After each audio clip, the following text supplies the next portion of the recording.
Hello, Melvin. How are you doing today? I'm doing well. How about yourself, Candy? I am doing well. And Good. congratulations on your second book, unLEARN, inEQUITY, An Invitation to Truth and Transformation. Would you I like to, appreciate that. you're welcome. Would you like to tell us a bit about it and any connections that you see between it and your first book? Oh, that's a good question, right? So here's the book up close. It's over my shoulder on this side, but here it is up close for those who haven't seen it yet. So there is a definite connection with the first book, although a lot of folk don't make the association right away. So my first book, which is over that shoulder, Better, Waking Up to Who We Could Be. It was about how we tell our faith stories and what trajectory we tell them toward, right? Mm. And the premise was simply that the world, with all its isms, seemed to me to reflect the way we told our faith stories. And so with all the toxic masculinity and the war and the queer antagonism and the racism and the ecological disregard, all of that seemed to have something to do with how we told faith stories. And the argument I kind of was making to people of faith was, if we don't learn to tell our faith stories better, our children have no reason to care about them,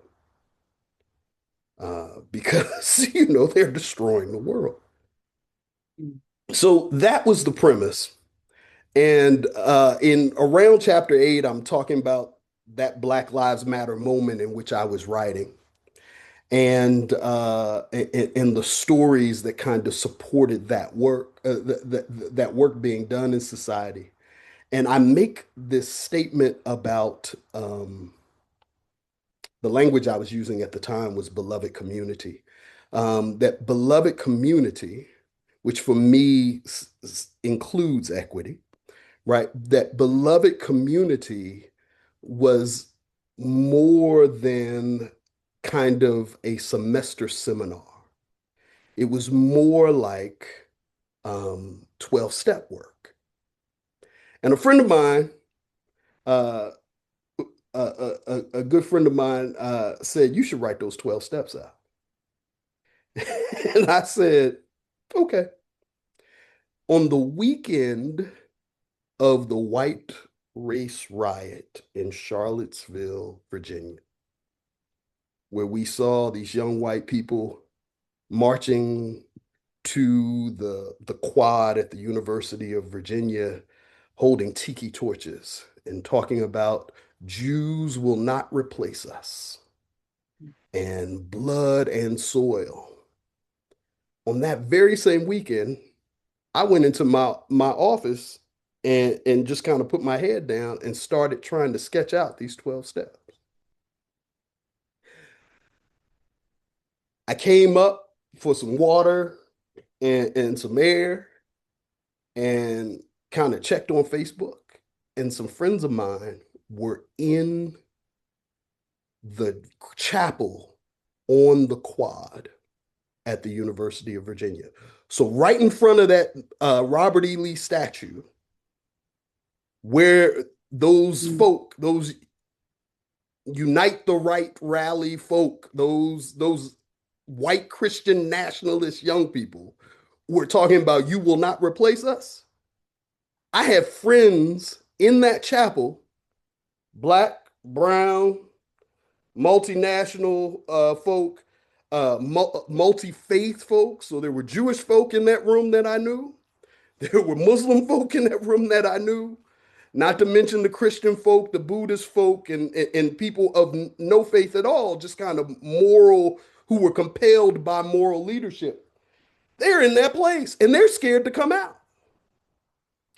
And Tracy Blackman actually films them making escape from the back door, trying to get to their cars before those young people noticed her. Mm. So the question that came to me as I'm working on these 12 steps was, How do we heal from this overexposure to supremacist hostility that we keep encountering in the world? Particularly, I'm asking about it for Black folk and people of color. But quickly the idea kind of spread out to how do women uh, heal from this overexposure to male supremacy, this supremacist logic that says that men belong on top? How do queer people heal from overexposure to this notion that straight people belong on top? Right? Like it kept and so the 12 steps were really about that. And that became the seed that planted itself inside of me, that planted itself inside my work as a consultant with organizations that are asking similar questions. How do we design for better outcomes for different kinds of people who have historically been left out of the benefits or the advantages that certain systems are designed for? That became the seed that was planted in my work, which eventually became the book. That Charlottesville moment was key. Yeah, I love moments like that. That they all for me they always like completely validate that I'm on the right track of whatever it is that I'm doing. Like it's like you have to do this. You must. I mean, That's right. all these things don't come together in That's right. coincidence and everything. Yeah. So, to Yeah. anyone who is watching us, I invited Melvin to this time of conversation. I don't have a podcast or anything like that, but I received an invitation from Melvin to attend the release for unLEARN inEQUITY. And I wasn't in town for that, and it just hurt my heart because I love to support Melvin's work. And so I was like, "Well, what can I do? What can I do to help let everyone that I have within my earshot to let them know about the book and more than that, your work, because it's important as we hear from your story, from your Charlottesville story, that you are in position in these pivotal moments to be a voice, and so want to help Mm. as many people as possible hear your voice. Thank you. And you're welcome. Yeah. And then, so also my formal shout out to Junkyard Social Club for hosting me this afternoon as a space. I wanted to get out of my studio and into another space and community to do this. And so, shout out to them for allowing us to connect. So, if you don't know, Junkyard Social Club is in beautiful Boulder, Colorado, Yeah. and grateful that they see the importance of this work and allowed us to be here today. So, when after Melvin sent me a copy of his book and after reading it, I couldn't wait to hear more about it and to talk to like chop up the different ideas with Melvin that came to me. And one of the most fascinating parts for me when we first chatted about it is this idea of how just you and I, and I'm guessing other people as well, how we experience and understand and practice equity in our own lives based on our childhoods and how Yeah. we were raised Mm. and those kinds of things. So I want to start out there. How has your childhood impacted how you experience, understand, and practice equity in your life?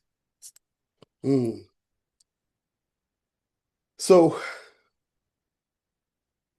because of the nature of the work I do, uh, it's probably easy for folk to think, oh, he's been thinking about this kind of stuff all his life. He's been able to understand these things all his life. And the truth is, no, right? Like I grew up, I kind of talk a little bit about this early in the book. You know, I grew up in the, I was born in the 70s, kind of grew up in the 80s, started to develop kind of a political consciousness in the 80s.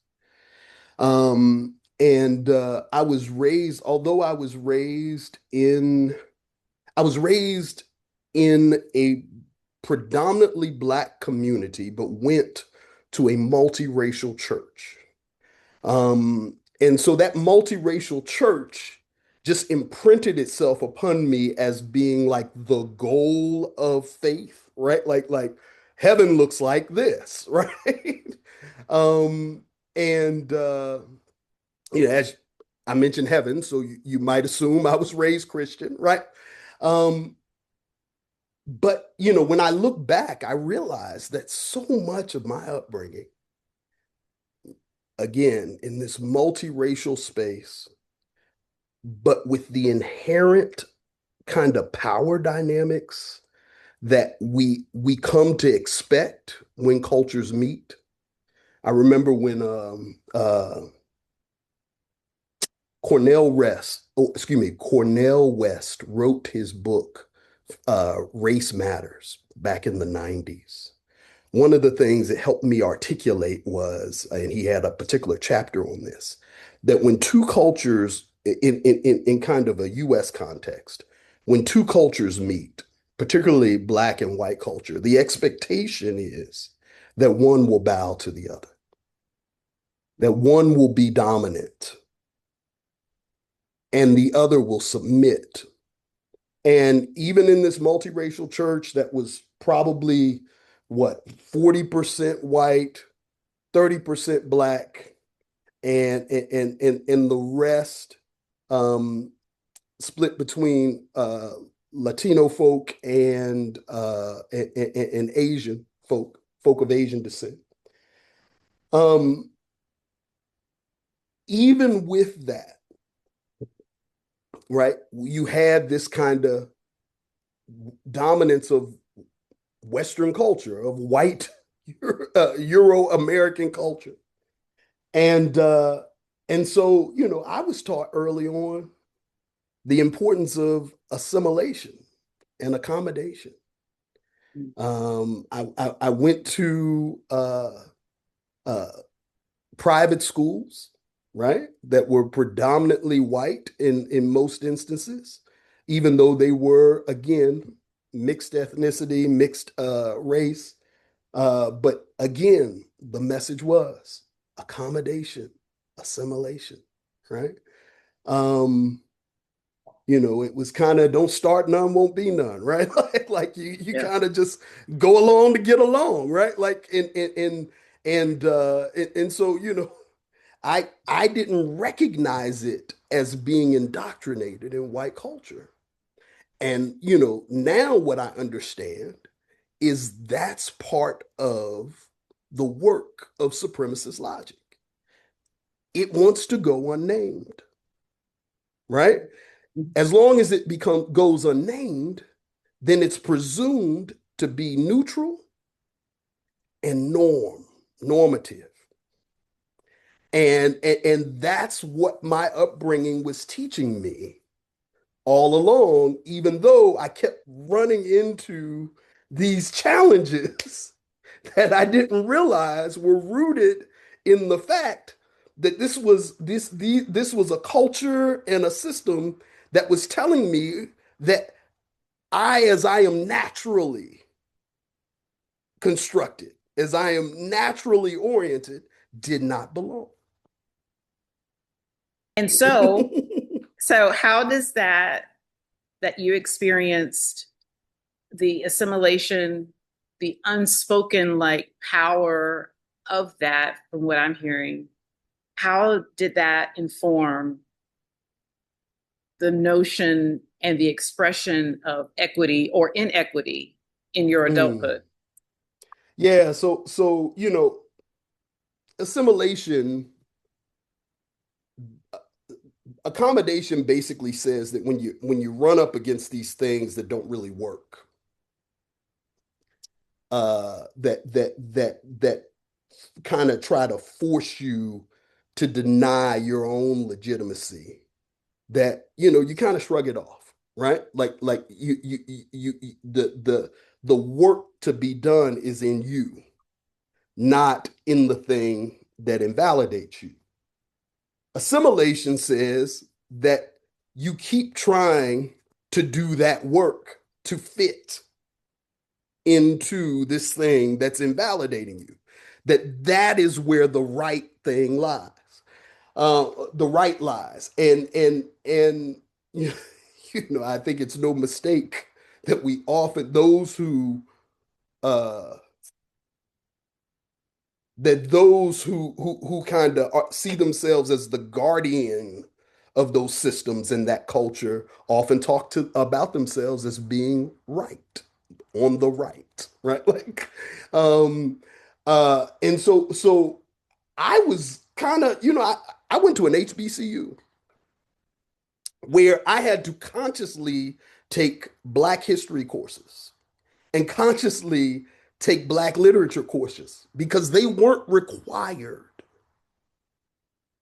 At the HBCU, at they weren't the required. HBCU, at the historically Black college or university, right? These things weren't required, right? What was required was European history. What was required, which was world history, which was Europeans' encounter with the rest of the world, right? What was required was European literature. What was required was American literature, which was by and large white Euro literature, Anglo-Saxon literature, right?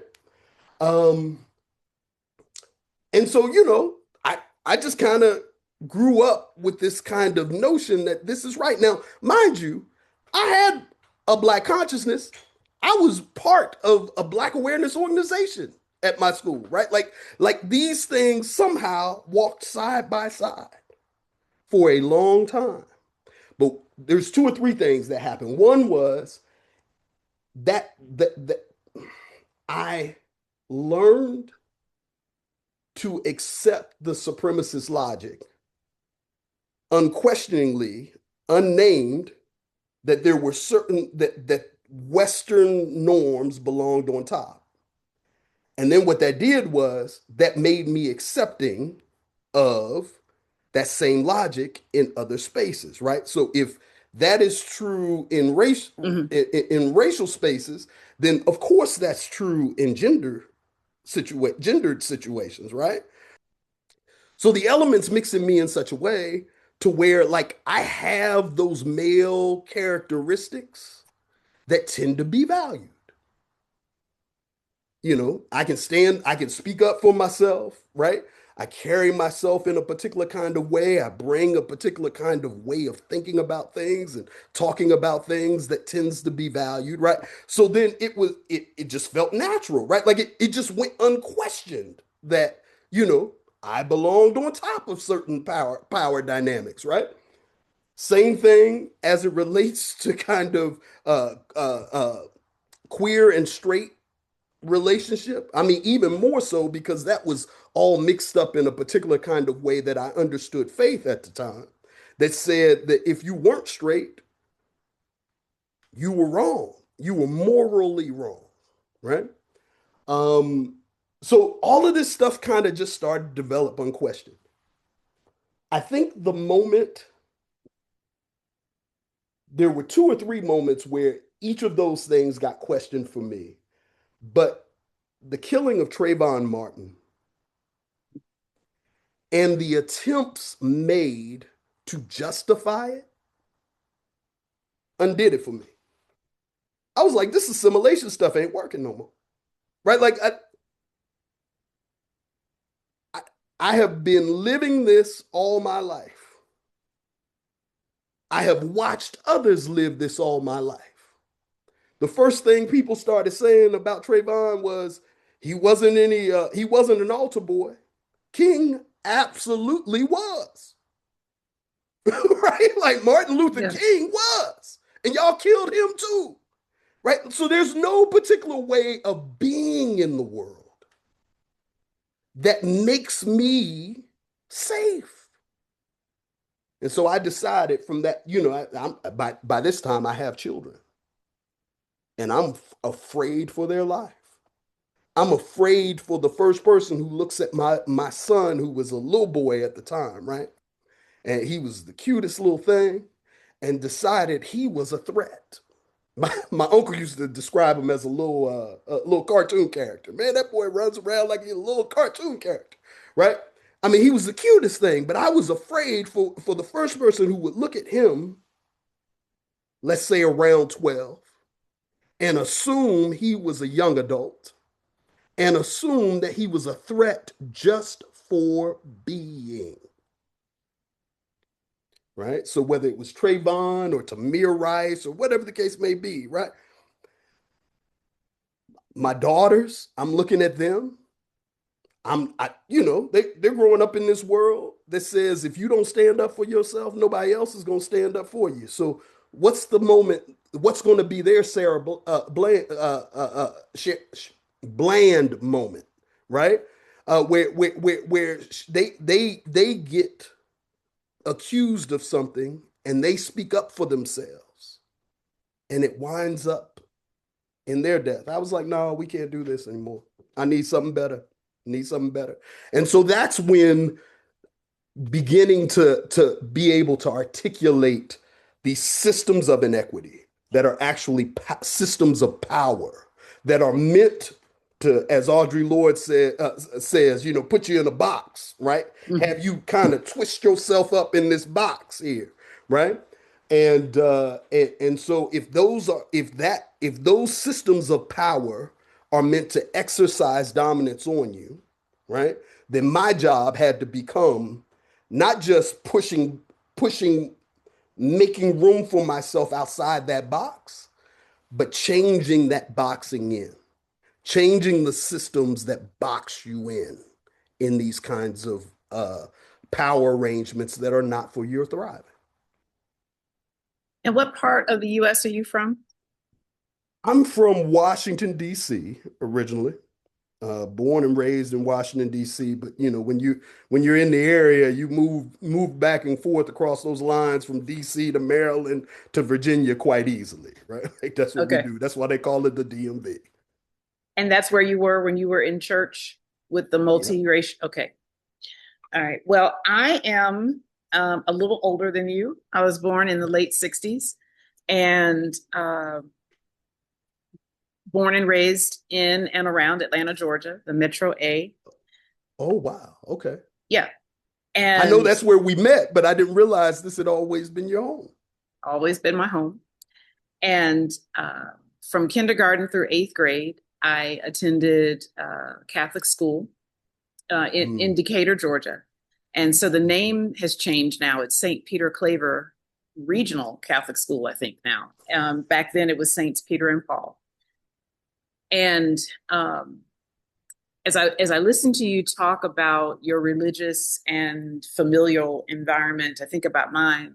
And when you first told me about that, what struck me was how you mentioned the multicultural environment that you had. And for me, my environment was black and white. You were either black or Mm. you were white. We didn't have the benefit and the blessing of all the other cultures that I've come to know in my adulthood. Um, and so as far as church was concerned, so we had religion class every day in Catholic school. And for that reason, my family didn't necessarily make me go to church on Sunday. If they went, if they went every week, I could opt out if I wanted to, because I was getting it 5 days a week. So getting it another I day, hear you. I hear you. and we had a mix of Baptist, Southern Baptist, and United Methodist, Black Church United Hmm. Methodist, but it was still United Methodist. And so then in fourth grade, more people from outside, like up until third grade, everybody pretty much had started at the school at kindergarten. So we had all kind of Hmm. developed together. And then more people from outside the school started coming in, people who had been to public school and that kind of stuff. And Hmm. that was changing the dynamic in our classes. And so there was a little white girl in fourth grade. She and I were paired together to wash the tables for our chores after lunch. Hmm. And we had this bucket of water, a bucket of soapy water. We were cleaning the tables, and she came up to me and said, "Your water's dirty. Your hands are dirty." And I was like, "What are you talking about? I have my hand in soapy water. How can my hand be dirty?" And Mm. she said, "Because it's brown." And I remember looking at her, and I was like, "You're stupid. I'm black. Of course my hand is brown." What are you talking about? So, I don't, so however I was raised, that was my first response. I was solid in the fact that you are new here. I've been here, Hmm. 5, 6 years. Hmm. You are new. You are the one. If anybody doesn't belong here, it's you, not me. Yeah. And there wasn't any Yeah. kind of, um, I didn't have any kind of less than feeling or Hmm. anything. But it really wasn't until you came to Broadway Brunch at that white church where I was at the time. Hmm. That was the first time um, I had really come face to face with racism and the evil of it Wow. and Wow. the toxic energy that it is. And that blew me away. Like Yeah. it was everything that I had read in books, maybe some stories that some older family members had told. Hmm. I could Hmm. recognize from their stories the energy that I was experiencing there. Hmm. And that old white racist pastor that they appointed there while I was there, I could recognize these different tactics that she was using to try and get me to, what did you say? Like, what did you call it? Like, to be down or, Yeah. Yeah. you She know, was you. Well, the idea is that when you create a top, at least for me, the way I talk about it and think about it is when you create a top, when you're seeking to be on top, which seems to be like that impulse that comes out of whiteness, right? When you're seeking to be on top, you automatically create a bottom. And then what you're doing is you're trying to make folk fit there.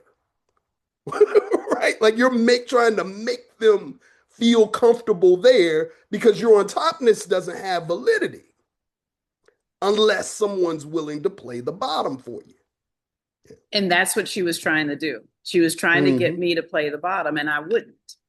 Mm-hmm. And because just like somewhere in my brain, I'm like, you're not coming at me with anything that makes any kind of sense.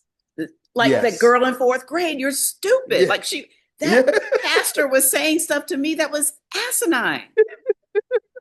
And I was It like, make no. make no It's like sense. I'm not gonna validate that. No. No. Like, who are you?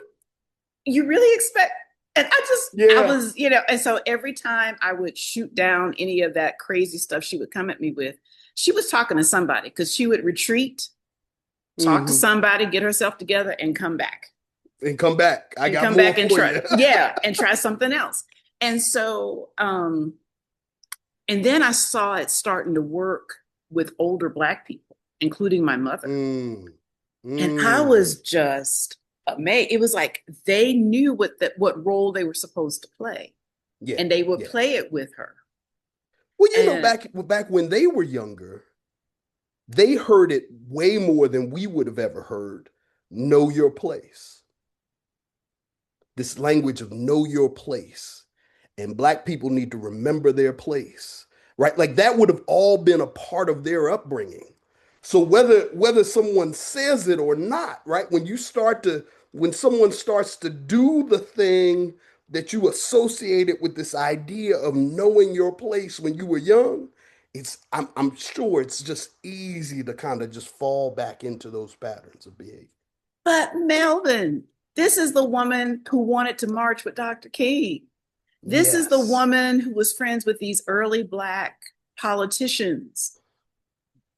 I remember when I was sharing something with her that the dynamic that happened, and I was telling her the back and forth, whatever. And she stopped me and she was like, "You can't talk to her like that." I was like, "What do you mean I can't talk to her like that?" She's another human being. She's talking to me like that. Obviously, this is how she wants to talk.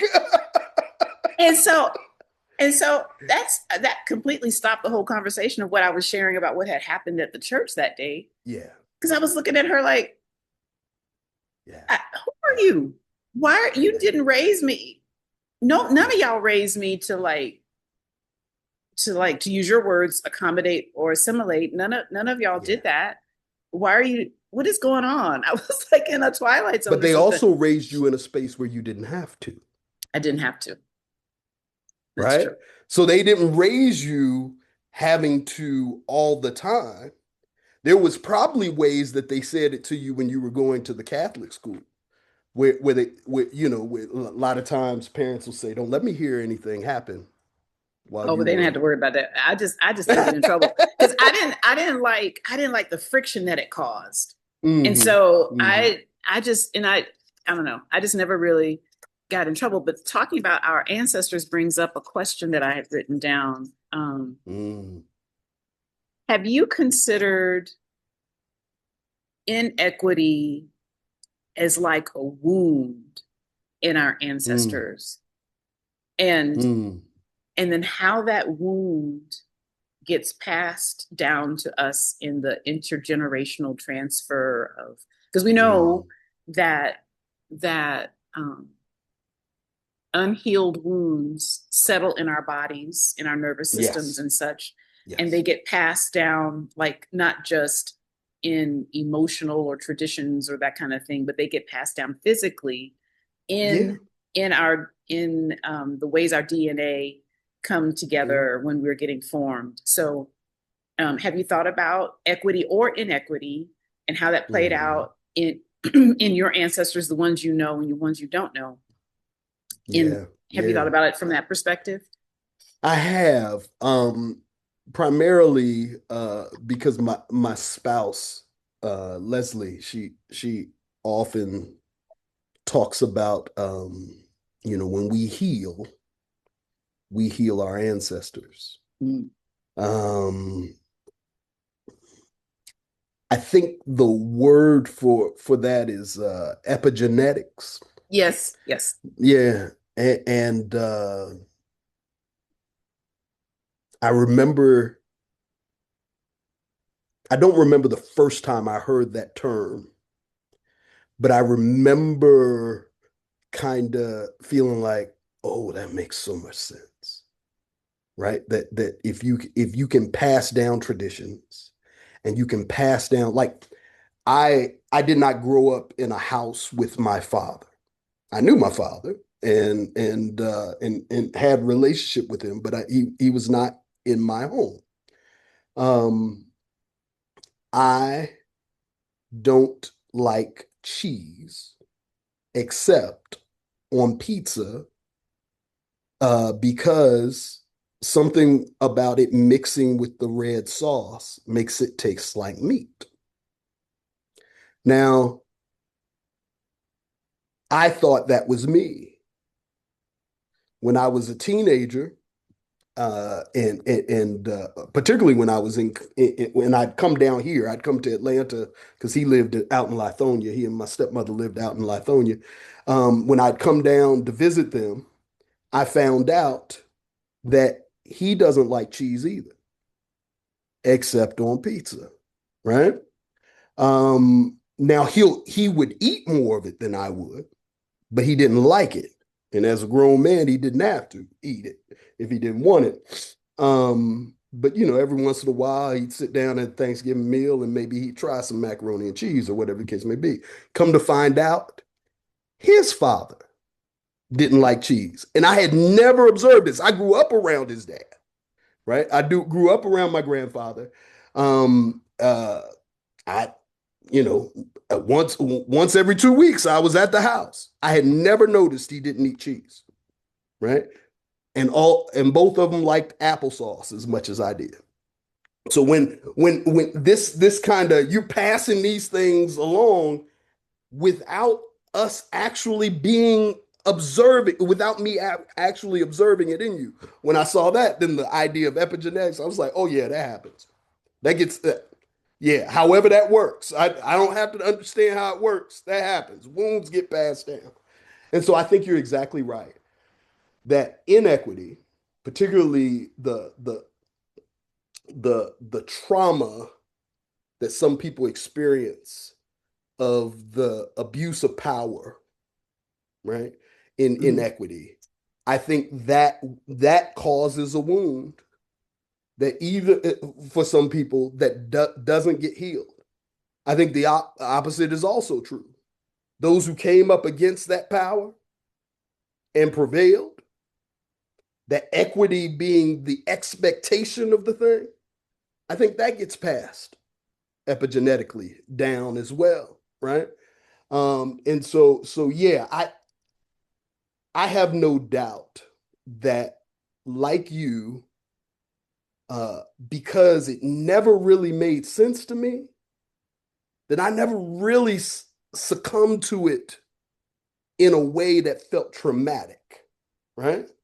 Um, I can look back and see it seeking to exercise itself over me.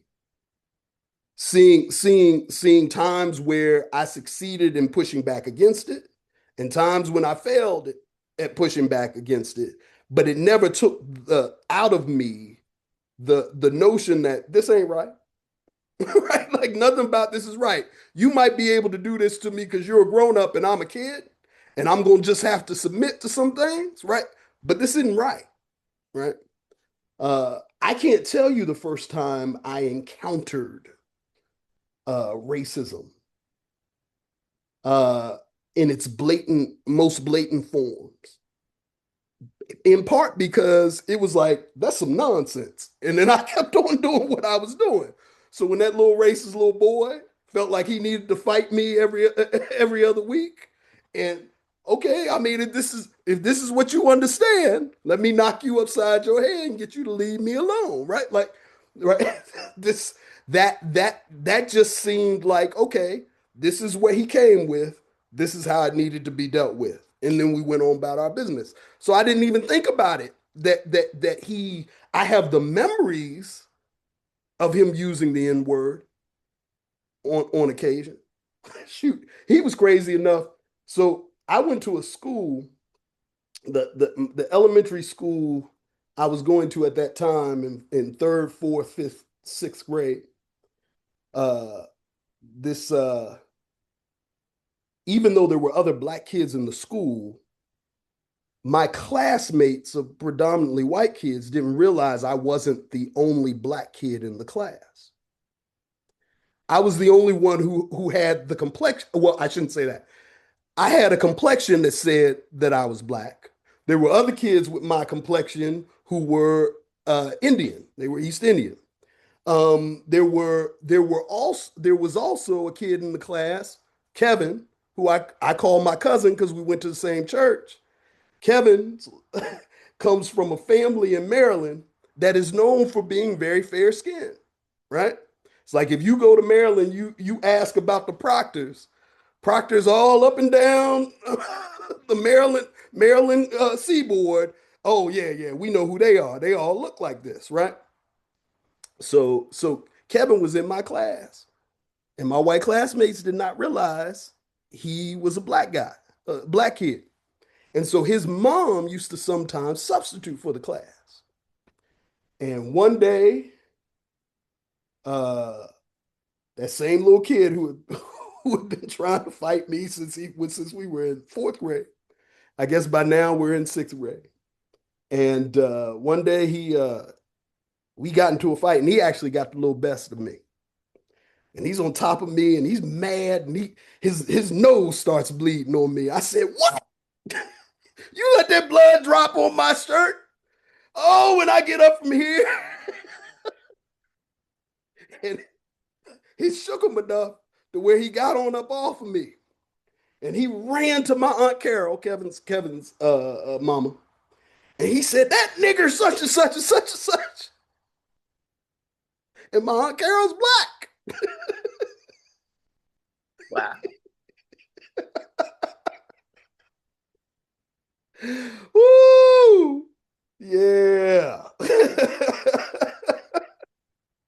And he didn't realize that we were all in on something he didn't understand. He thought he had someone who would be sympathetic to Mm-hmm. him. Mm-hmm. And that was not his experience, right? And so those were my encounters with this kind of overt racism that would pop out. Other stuff I didn't even realize. Like going to that school, they have you do these book reports. And I'm sitting here doing a book report on this book that I got that I loved, that was about a man who loved his horse. Now that man was Robert E. Lee. And Robert E. Lee loved his horse and took care of his horse, and this horse brought him through. This horse helped him through young adulthood and helped him when he was fighting this war. And you know, this Civil War, he was a faithful steed in the Civil War. And here I am writing my little book report. Man, I like men who love their horses, right? Like I'm writing Wow. Yeah. Yeah. my white teacher didn't say nothing about it, right? She nobody felt like for them, right? The Civil War was a neutral proposition. There were good people on both sides. Mm. That brings up for me what you mentioned about the unnamed part. I'm gonna have to chew on that some, about how the power in these attempts to be on top um, lies greatly in this unnamed, um, what's the word, ambivalent or ambiguous, you know, because it doesn't make any sense, right? You can't make any of this make sense if you delve into it.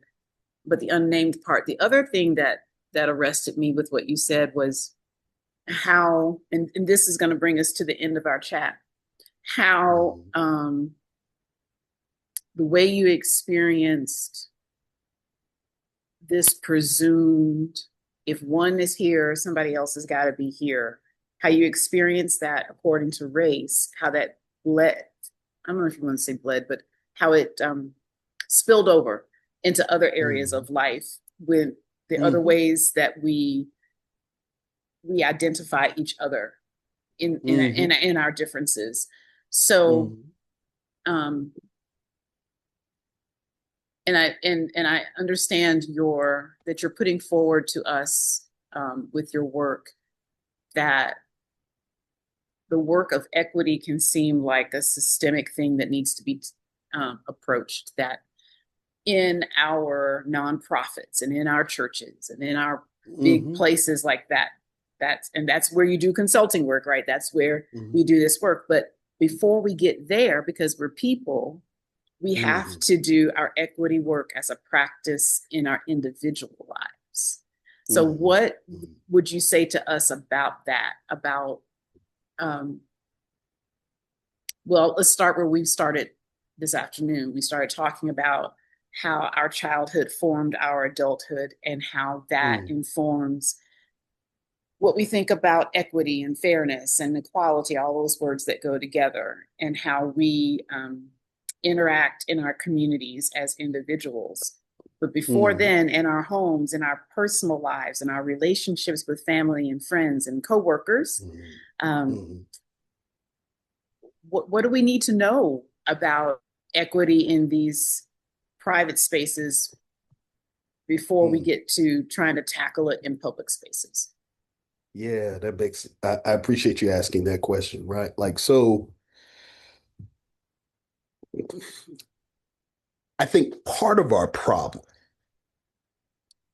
or at least what I've, in doing this work over the past 10 years, in particular, in writing the book, one of the things that began to get clear to me is we try to talk about it in either or terms, right? Like, so the personal or the structural, right?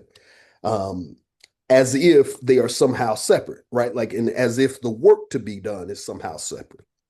And the metaphor that began to come to me that began to make more sense to me was these are actually equity in the outer world, external to us, dealing with the structures and the systems and the things, is the same as equity in our inner world, in our interpersonal relationships, and so on and so forth. It's the same thing. They're two, they're both pedals on a bicycle, right? And you can't ride a bicycle with just one pedal. right? If you push it, then you're just at the bottom there, right? Like you need the other one to push it around, and you the other one to push it around. And so that's kind of one of the things that there's not a whole lot. So my books, so we've actually released. We're in the process of releasing a third book in this Mm. unLEARN inequity series. The first book is the one I showed you, right? Like the invitation to truth and transformation. And this is basically kind of the narrative of the story of inequity. I tell a little bit about my story. I weave this fictional story. I talk about kind of the larger societal story behind the fictional story. And then I invite people into their own story, right? And then because I've done this enough where I know it brings up strong emotions for people. Uh, my beloved Leslie, she spends a lot of time dealing with helping people build community and do inner work for themselves, right? Develop intentionality about how they honor themselves. And so she crafted a journal to go alongside uh, to help people begin to process through a lot of the inner emotional work that's associated with this, to deal with their strong emotions. And then the third book, which will come out over the summer, is about kind of the ideas behind it all and how those ideas involve both the personal and the structural. Um, but what I've found in doing all that writing is this idea that they go hand in hand and that's how you propel the work along. Equity isn't about coming to some conclusions Mm. in your Mm. mind, right? And I didn't want to write a series of books that were more good ideas about how to be kind and just and generous with one another. That wasn't my goal. There's plenty of that out there. You got whole libraries filled with books about the ideas of this thing. My goal was to write a book that was about the enacting of those ideas, right? So assume that folk like Ibram Kendi, who wrote Stamped from the Beginning, the definitive history of racist ideas, assumed that he wasn't lying to us when he walked back and just laid out all that history about how this thing got built, right? Assume that the 1619 project, Nicole Hannah Jones, isn't just making it up when she says that these systems that exist now existed then for a more explicit purpose, but because they exist now, they're still doing that same work, right? Assume that when Isabel Wilkerson writes about caste and how racism functions not just in relationship to how you feel about me, but also in relationship to what we expect of other people. My ideas about on top and on bottom is aren't my own, right? Like I'm relying on this kind of history. Read Harold Anderson's book about white rage, right? Like if you need stuff that justifies the history of this thing, there's plenty out there. That's just four, right? Mine is okay, let's assume that's true. Let's take that and put it into action. What does it say about our interpersonal relationships? What does it say about our structural or power arrangements? What I have found beyond that metaphor of bicycle pedals is that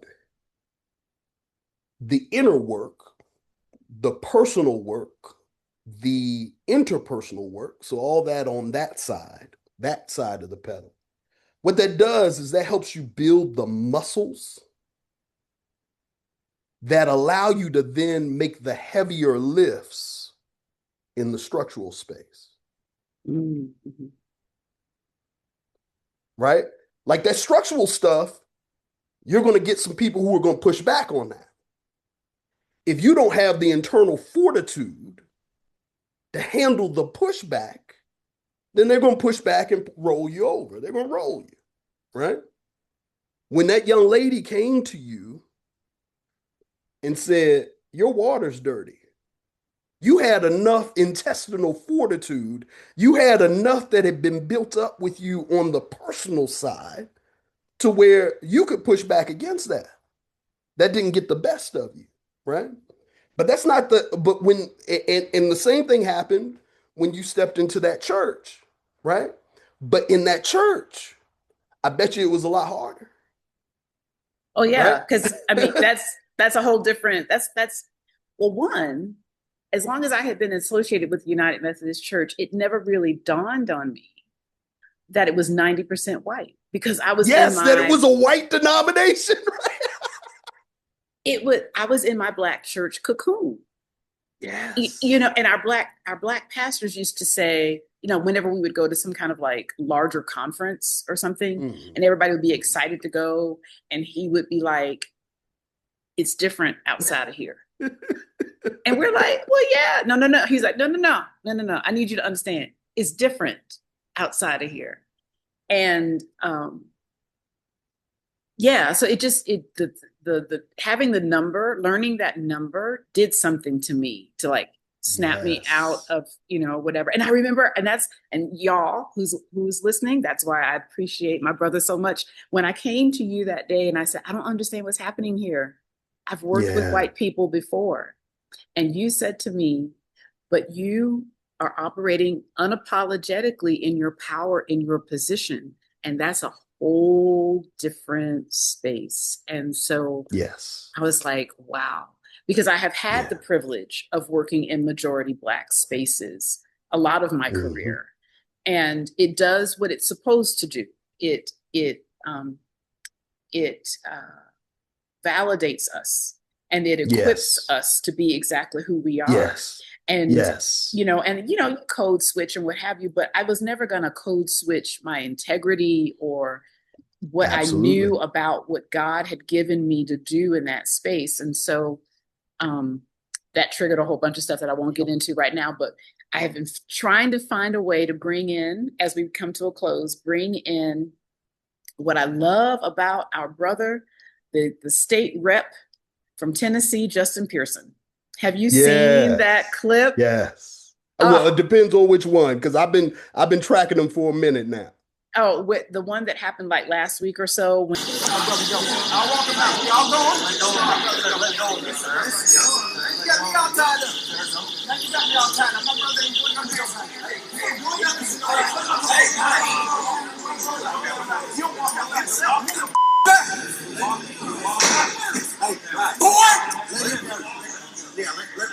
What's wrong with you?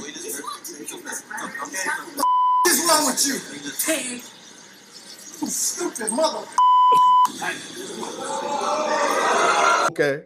but it's Good. like, yes, that, Yes. that makes us feel great about everything that we poured into you. And this is how it's coming out, That's right. in helping to inspire us in the fight that we're in. So Yeah. thank you so much, Melvin, for your work. Look forward to the book that's coming out this summer. And whenever you're seeing this, we are recording this in late spring of 2026. So um, tell people if you're having any other online or other kinds of um, activities to promote unLEARN inequity or how else Mhm. they can engage with you online, that kind of thing. Okay. Well, I appreciate that. First, let me also say this, Candy. I really appreciate the um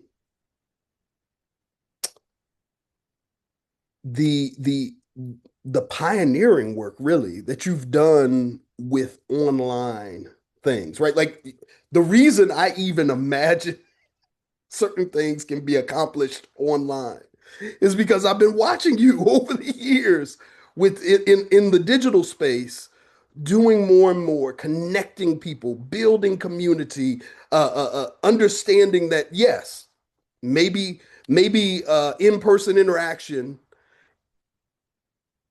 may be more impactful in certain situations, but it does not mean that virtual interaction can't have impact. And so that has spoken to me. And so I appreciate you allowing me to participate in this interaction with you, even because it's not my inclination, right? My Well, inclination is to value the person in front of me. we'll have to get you out more. Yeah, yeah.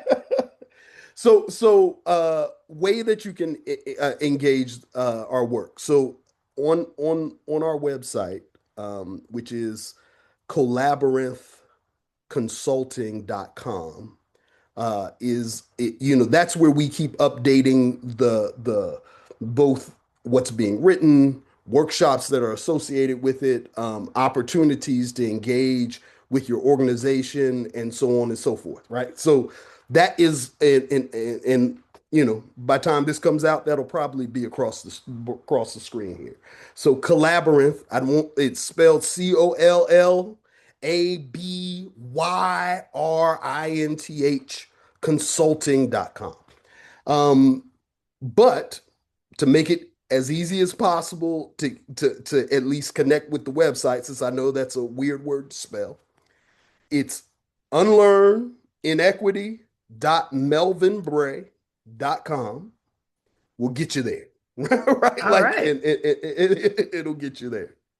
Very nice. For Very sure. nice. Well, we look forward to your, congratulations on Leslie's journal that just recently came Yes. out. And we look Yes. forward to the third book in this trilogy Yes. coming out this Yes. summer. Yes.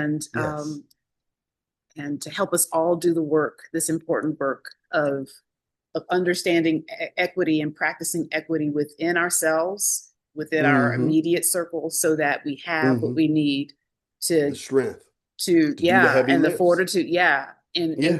Yeah. in broader community and in the Yes. world, especially in Yes. tough times like we're in right now. And a final shout out Yes. to Junkyard Social Club. Thank you again for Yes. allowing us to be in this space.